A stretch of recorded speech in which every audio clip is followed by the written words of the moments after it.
Leitura do livro Crescendo em Oração, um verdadeiro guia para conversar com Deus. Autor Mike Bickle. Vamos ao capítulo 9. O valor de usar as orações bíblicas. Citação de E. M. Bounds. Abre aspas. Conversar com os homens por Deus é uma grande coisa, mas conversar com Deus pelos homens é algo maior ainda. Fecha aspas. No capítulo anterior, falei sobre usarmos as palavras das Escrituras durante a intercessão para dizermos a Deus o que Ele nos diz para dizermos a Ele. Quando intercedo, quase sempre uso as orações da Bíblia. As orações que Jesus, Paulo e Pedro fizeram foram registradas para o nosso benefício. Refiro-me a elas como as orações apostólicas, porque são as orações que Jesus fez como nosso apóstolo principal, Hebreus 3:1, e que o Espírito Santo deu aos apóstolos que eram seus seguidores. A seguir, encontram-se alguns exemplos. Atos 2, versículos 24 a 31. Uma oração para a transmissão da ousadia do Espírito Santo pela liberação de sinais e maravilhas.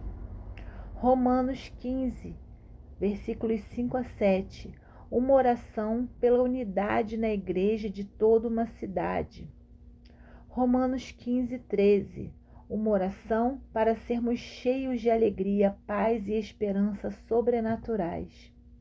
Romanos 10, 1. Uma oração para que a nação de Israel seja salva por meio de Jesus. 1 Coríntios 1, versículos 4 a 8. Uma oração para sermos enriquecidos com os dons sobrenaturais do Espírito Santo, levando-nos à retidão. Efésios 1, 17 e 19. Uma oração para recebermos a revelação da beleza de Jesus, para vermos o quanto Ele valoriza o seu povo como sua herança e para andarmos com mais poder de Deus. Efésios 3, 16 a 19. Uma oração pelo fortalecimento sobrenatural do coração e por uma experiência mais profunda do amor de Deus. Filipenses 1, versículos 9 a 11. Uma oração para que o amor de Deus seja abundante em nossos corações, resultando num discernimento e num profundo compromisso com a retidão. Colossenses 1, 9 a 12. Uma oração para conhecermos a vontade de Deus, para frutificarmos no ministério e para sermos fortalecidos pela intimidade com Deus à medida que fazemos a obra do reino. 1 Tessalonicenses 3, 9 e 13. Uma oração pela liberação de um ministério eficaz para fortalecer os cristãos, para que sejam abundantes no amor e na santidade. 2 Tessalonicenses 1, 11 e 12. Uma oração para sermos equipados e preparados a andar na plenitude do propósito de Deus para a igreja e seus membros. 2 Tessalonicenses 3, 1, 5. Uma oração para que a palavra se propague rapidamente pela liberação do poder do Espírito Santo e para que sejamos conduzidos ao amor de Deus. Quando comecei a liderar reuniões de oração, eu usava as orações apostólicas simplesmente porque não sabia o que mais fazer. Como você verá na seguinte história do meu livro, Segundo o Coração de Deus, sobre os meus primeiros dias como intercessor, talvez isso faça com que você se sinta melhor em relação aos seus próprios passos iniciais a este chamado. Neste livro, escrevi sobre a época em que Deus me chamou para ser o intercessor, em maio de 1979. Foi um daqueles encontros reais em que Deus alcançou minha vida, apossou-se de mim e disse: "Você é um intercessor." Levantei-me na frente da minha igreja e disse: "Eu sou um intercessor." Eles perguntaram: "O que é isso?" Eu respondi: "Não faço a menor ideia." Eu realmente não fazia a menor ideia do que era ser um intercessor. Fui às livrarias da cidade e comprei livros sobre intercessão. Quase não havia nenhum livro. somente alguns dos livros padrão sobre a oração, como os livros de Andrew Murray, Watchman Nee, Dick Eastman, E.M. Bounds e Leonard Ravenhill. Também obtive uma série de fitas sobre vidas transformadas pela oração de Joy Danson. Apesar da minha falta de conhecimento e experiência, tentei prosseguir na intercessão, assim mesmo, e comecei reuniões diárias de oração, as quais tenho continuado pela graça de Deus quase que diariamente desde aquela época. A princípio, eu estava tão sem ideia do que fazer numa reunião de oração que eu sequer sabia o que oraríamos, e assim sendo, escrevi à mão as orações apostólicas. Fiz fotocópias das orações escritas à mão e as dei aos 2 colegas que compareceram na minha primeira reunião de oração. Esse foi o início da minha educação na oração e intercessão. Aprendi desde então que as orações apostólicas da Bíblia são uma dádiva valiosa à igreja. São as orações que queimavam no coração de Deus para o seu povo. Elas nos dão a linguagem do seu coração. E pelo fato de que Deus nunca muda, podemos ter a certeza de que ainda estão queimando em seu coração. Essas orações são seguras, são como cheques já assinados no céu, só esperando um avalista da terra antes de serem descontados. E são tão relevantes hoje quanto eram na igreja primitiva. Se incluirmos as doxologias, há aproximadamente 30 orações apostólicas no Novo Testamento. Veja o apêndice C para uma lista completa dessas orações. À medida que você começa a fazer tais orações durante o seu período de oração, verá que cada uma das orações apostólicas é centrada em Deus e é positiva, e que a maioria delas está focada nos cristãos, em vez de focar os perdidos. Tópico: as orações apostólicas são centradas em Deus. Todas as orações do Novo Testamento são orações centradas em Deus. Cada uma delas é direcionada a Deus. Nenhuma oração apostólica é direcionada ao diabo. A oração centrada em Deus, inclusive a oração de guerra espiritual, é um modelo descrito no Novo Testamento, como veremos no próximo capítulo. É o modelo que a igreja primitiva usava para resistir e desalojar forças espirituais demoníacas e fortalezas culturais. Efésios 6:12, 2 Coríntios 10, 3 a 5. Todas as orações de Jesus que estão registradas nas Escrituras foram direcionadas ao Pai. João 14:16, 17:5, 11, 15 e 25. Jesus ensinou seus discípulos a também direcionarem suas orações ao Pai. Mateus 18:19, Lucas 11, versículos 2 e 13. As orações dos apóstolos seguiram o exemplo de Jesus, e elas também nos ensinam a nos dirigirmos ao Pai ao orarmos. Na grande epístola de guerra que Paulo escreveu aos Efésios, ele direcionou todas as suas orações ao Pai. Efésios 1, 16, 17, capítulo 3, versículos 14, 16 e 20. Tópico: as orações apostólicas são positivas. As orações apostólicas são orações positivas. Elas pedem que Deus libere coisas boas em vez de pedirem que Ele remova as negativas. Foram a transmissão de algo positivo e não a remoção de algo negativo. Por exemplo, o apóstolo Paulo orou para que o amor fosse abundante em vez de pedir que o Senhor removesse o ódio. Filipenses 1:9. Ele orou por unidade em vez de orar contra a divisão. Romanos 15, 5 a 7. Ele pediu crescimento do espírito de paz em vez da remoção do espírito de temor. Romanos 15, 13. Ele não orou contra o pecado, mas pediu por mais santidade, pureza e amor. 1 Tessalonicenses 3, 12 e 13. Até mesmo os pedidos de Paulo para ser liberto de homens malignos são positivos, no sentido de focarem a libertação do povo de Deus, em vez de expor ou denegrir os homens malignos que o estavam perseguindo. 2 Tessalonicenses, capítulo 3, versículos 2 e 3.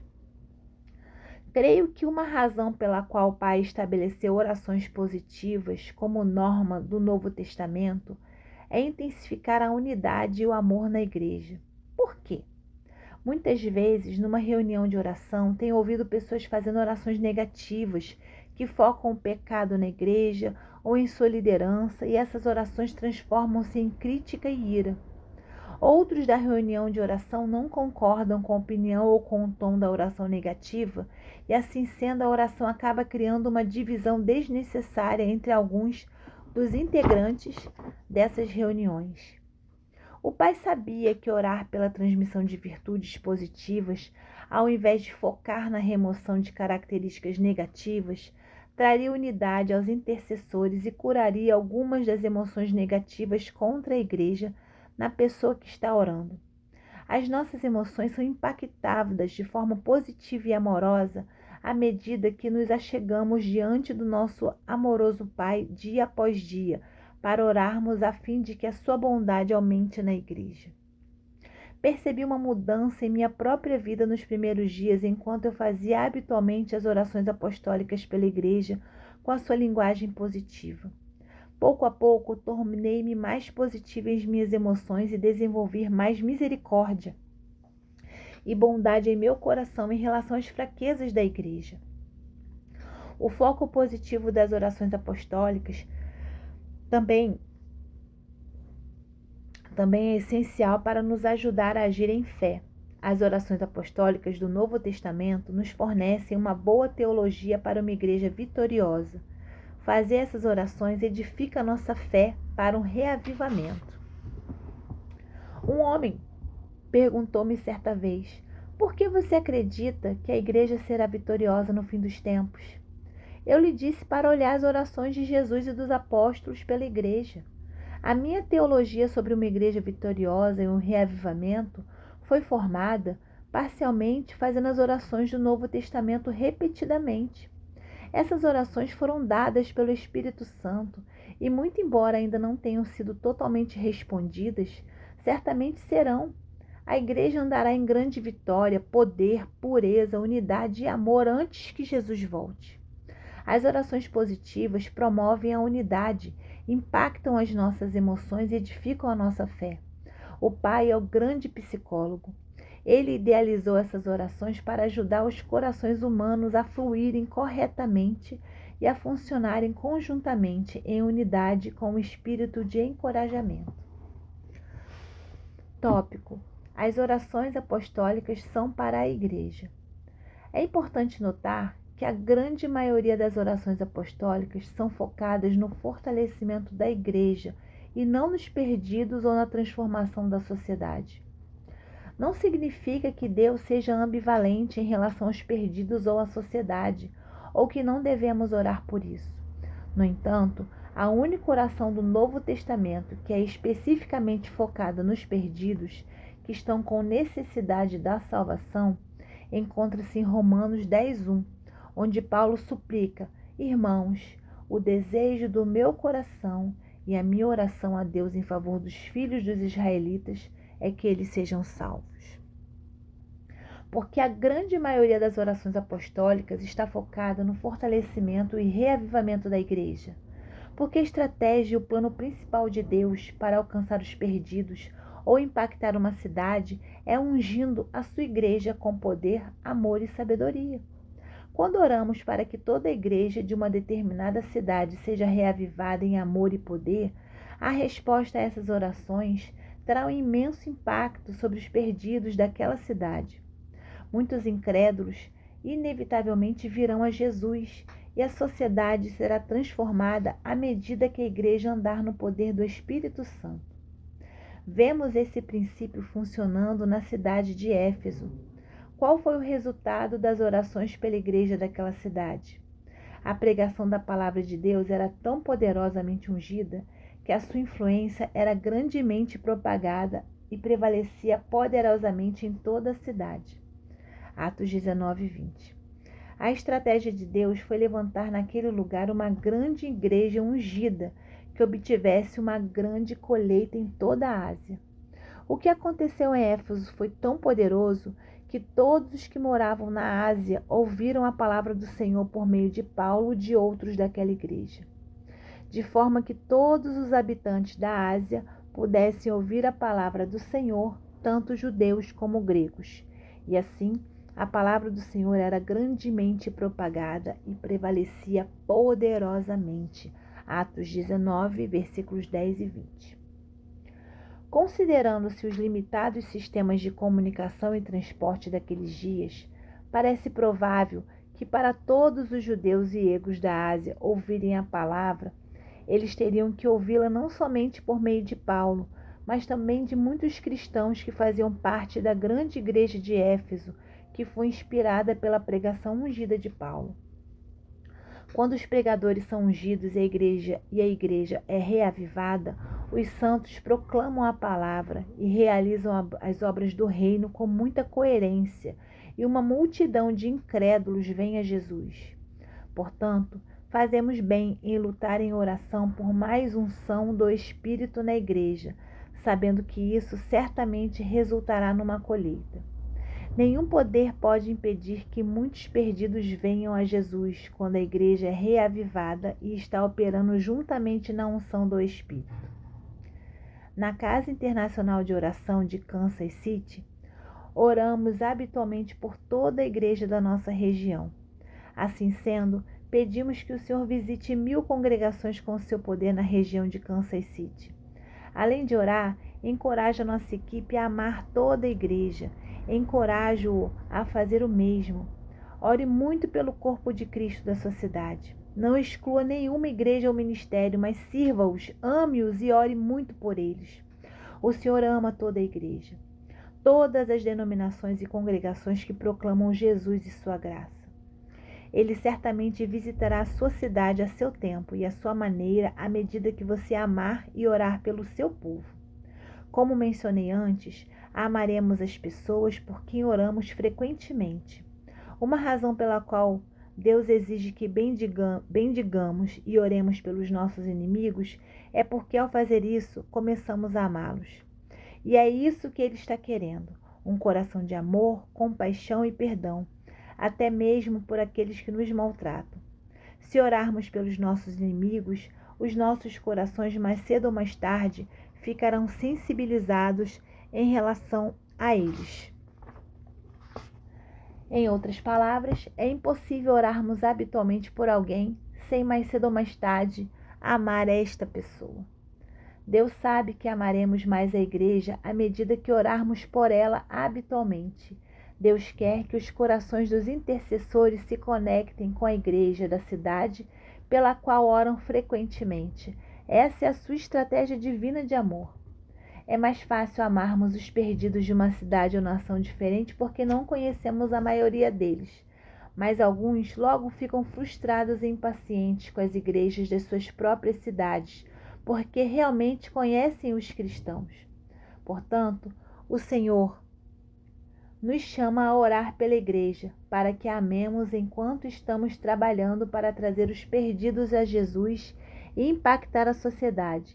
Ele não quer que desprezemos a igreja da nossa cidade por causa das fraquezas que vemos nas pessoas em várias congregações, ou na forma como seus líderes fazem as coisas. Ele quer que amemos tanto a igreja como os perdidos. Deus é um estrategista brilhante.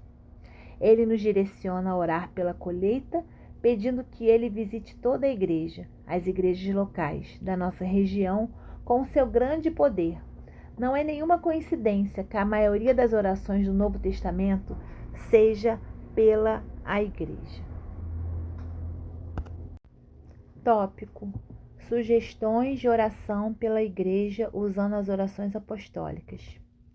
Via de regra, as nossas orações deveriam ser centradas em Deus, em vez de serem centradas em demônios ou focadas em pecados. Esse é o modelo de oração do Novo Testamento, descrito especialmente por Paulo. A ênfase principal das nossas orações deveria ser por uma liberação maior do ministério do Espírito Santo sobre toda a igreja da nossa cidade e pela transmissão das virtudes positivas do reino, como o amor, a santidade, a unidade, a esperança e a paz. A seguir, encontram-se sugestões de orações pela Igreja, usando as orações apostólicas. Ore para que a presença de Deus seja poderosamente manifestada nos cultos de igrejas e que as pessoas sejam salvas, libertas, curadas e revigoradas pelo Espírito durante a adoração e pregação e administração. Ore para que o amor seja abundante e para que os cristãos aprovem as coisas que Deus chama de excelentes. Filipenses 1, 9 e 10. Ore para que a unção de convicção de pecado paire sobre a pregação da palavra, para que tanto os cristãos como os incrédulos sejam grandemente impactados. João 16, 8. Ore para que o espírito de santidade e amor prevaleça na congregação.